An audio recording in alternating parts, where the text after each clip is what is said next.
Hey everybody, what is up? My name's Mackenzie. And I'm Jonathan. We are husband and wife, and we'd like to welcome you to TerreDice. And today we're taking a look at The Wolves, published by Pandasaurus Games. Yeah, this is an action-packed, no pun intended, game where you try and compete for dominance. I just got that. Where you try and compete for dominance before the end of the moon cycle. So, if that sounds like something you might want to play, then just keep watching.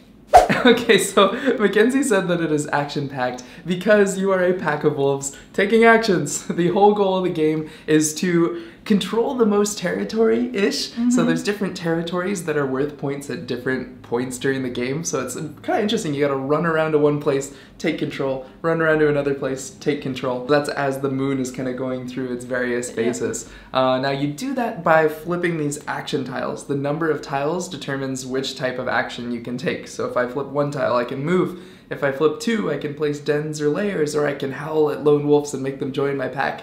If I flip 3 tiles of a matching region type, I can dominate another player's lone wolf and make it into my own. Now, whenever you flip these tiles, it is going to reveal a different region on the back side of the tile, and that is a new region that you'll have for your next action that you take. Now, we all play different wolves. You were a forest wolf, I was a tundra wolf. What this means is that you get 1 extra double-sided tile of your specific terrain type. So I'm going to be stronger on the snow terrain, you're going to be stronger on the forest terrain. Now, any time that you remove pieces from the board, so that's taking the lone wolves, or dominating your wolves, or dominating dens, or replacing dens with layers, that is going to remove pieces from the board. Now when you do that, they're going to go onto a calendar. So any piece is going to progress the calendar of the moon cycle. And so whenever we cover the next moon cycle for that player count, we're going to score those regions. So we start by scoring the crescent moon regions.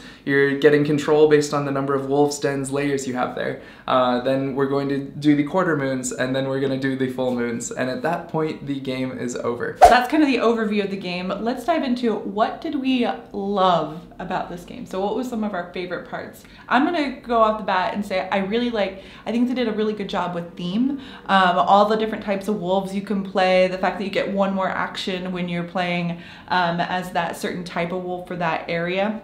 And the dominance, like attract a lone wolf to come and join your pack and take over. It always be like, Urgh. Yeah, you know, it's like, come to me. And then you can surround an animal to collect that tile for points. Yeah, the wild animals like bunnies and boars and stuff. I really enjoyed that part. What were some of your favorite parts? Yeah, I think my favorite parts is definitely the action puzzle. I mean, just hands down, it's so interesting because you're not only thinking about which tiles you're flipping, but what that's unveiling on the other side. And let's say I flip to make a den, sometimes that will give me an extra action that I can use right away. So I might choose to flip something to get a den, to flip something else to kind of do a little sneaky move that you weren't expecting. And I think that is a puzzle that I enjoy doing. Yeah, and I would say what I liked about the game, I thought they did a good job at laying out what you were supposed to do each turn. I didn't feel like you had to reference the rule book too much. Everything it was like, how many spaces? It's on the board. Yeah, it's like everything on the, and you also have 2 cards with you too that lay out the turn structure. So as far as like ease of play, I thought this was like pretty straightforward and like telling you what to do. Yeah. Very much so. Yeah. Any other thoughts on what you really liked about it? Just the component quality I think is really nice. Very cool. I love that the layers look like it's a howling wolf in the middle. I was about to say that. Yeah, it looks awesome. Yeah, it's just like really nice wood meeples. They all look really good. I think the art's done really well too. Like I Very love much. Box this is great. Box cover, like with the 2 wolves and the eye in the middle, and then all the individual art for each of the wolves is really pretty also. Yeah. So what are some negative things, some things that people might not like about this game, or you particularly? Yeah, I mean, I'm going to be honest in that while I found it to be a perfectly great game, actually it was a really cool, fun game, it was like way too mean for me. I just did not enjoy the meanness of it, of like, I can take your pieces and turn them into my own. Not only that, I can take your dens and turn them into my own and then put layers there, and then there's no way you're winning that region. So I think like it was really easy to be a mean wolf, which I guess is the whole theme of the game. Yeah, I mean, when it gets down to it, this is an area control game, so you are trying to dominate. But we don't tend to enjoy that mechanic too much. However, I didn't think it was as mean as you thought it was. I think it was gentle enough that you couldn't keep rolling. Like if you were able to dominate someone's wolf, you didn't get so powerful that you just like took over everything. I like that. Like you could just do it once and then you could just kind of like stay there. I think this game could be a contender for someone that has AP, analysis paralysis. I think you have lots of choices on the board of different things you can do. What do you think? Yeah. I think, in the first game that I played with this was with 4 people, and there was a lot of undoing of actions, a lot of flip, and then, oh, wait, never mind, I don't want to flip that. Never mind, I'm going to flip this. A lot of, like, going back and forth, because you can see in the top right corner, you know, what is on the back of the tile, but even so, until you flip it, sometimes you're not thinking about that next action. I also thought it's an interesting strategy with going into the different sections of the board. So you have with the crescent moon, and then all of a sudden, okay, now everyone's going for the half moon. So it's like run, everyone go to the half moon. That was kind of fun, actually. And then the full moon, run, which is just like this interesting play. I wouldn't say this is a negative. It's just like an interesting dynamic, I think, for planning things about, because you could every time send all of your people to the thing that was scoring this round. And there's usually, there's always 2, sometimes 3 things scoring. Yes, so how you're going to strategize that. Which is what I did in our last game we played, I ended up winning. Instead of like, I saw that I brought a lot of my people to one section that was going to be scoring that round. And so Jonathan followed me. And then I realized I was like, he's going to beat me. And so at the very last minute, all of my people moved to the full moon. And so I didn't score any points for that round, but I was all prepared for the next round. So it's an interesting strategy there of how you go about doing it. Yeah.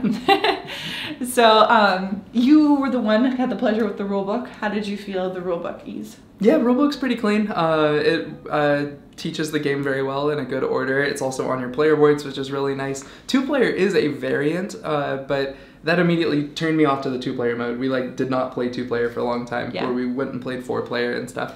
But then I went and read the 2-player, and really all it is an alternate setup. So you have to set up the board in a very particular way, and then you have to put down some third color pieces, but they never move, so they're just for control. So the layers give 3 points of control, the alphas give 1, and are also tiebreakers. So they make you put down some pieces so that you can't just drop 1 wolf and immediately get points. So that's the extent of the 2-player variant. That, and you flip the board over, it's got different scoring on your player board, but it didn't really make a difference. Yeah. Now, you had the opportunity to play this at 4-player. Did you feel it was very crowded on the board? Because my experience, I played a lot of 2-player games, and to me, I felt like it would be crowded. Did you feel like it was crowded on the board? No, so you use more tiles with more people, so it just gets more and more spread out, and more things are scoring at the same time. So you felt like you had enough things to do that you would still have a fair chance of getting points on the board for that? Yeah, absolutely. Okay, awesome. Who is this for? Like, who is going to want the wolves? Yeah, so I think if you're attracted by the art, you're attracted by the idea of those action mechanics, and you don't mind some conflict in combat, I think you'll love this. I think the area control and the puzzle in this is really fun. If you like doing sneaky turns at the last second that flip the control, this is a game that will really let you do that, because you can control when the calendar scores. Yes. So you can choose when, now it's scoring, if you can think about how to move those tokens right. So if you like sneaky moves, this is a game where it sneaks up on you. Yeah, so you'll be like, oh, what? It's over. Oh, okay, it's over. But yeah, I really like that track of how the gameplay goes, that you use the pieces from the game to track how much time is left in the game. Because instead of lots of games, we'll just have like a tracker up there that you have to remember and a giant pile of pieces on the side. Yeah, a giant pile of pieces. But they actually use the pieces that are on the board then to mark the time. So I thought that was good. So overall, this is a great game for people that love area control, love the nature, wolves theme, beautiful art, fun components, and that love the action of planning ahead and filling that moon cycle. Caring as much about your next turn as your current turn. They're the words I was looking for. Thank you. All right, so thank you so much for Pandasaurus letting us check out the wolves. I'll put a link down below of where you can find this game. If you like this video, make sure to like and subscribe and hit that notification bell so you can know whenever we put out a new video. And we'll see you next time. Happy playing.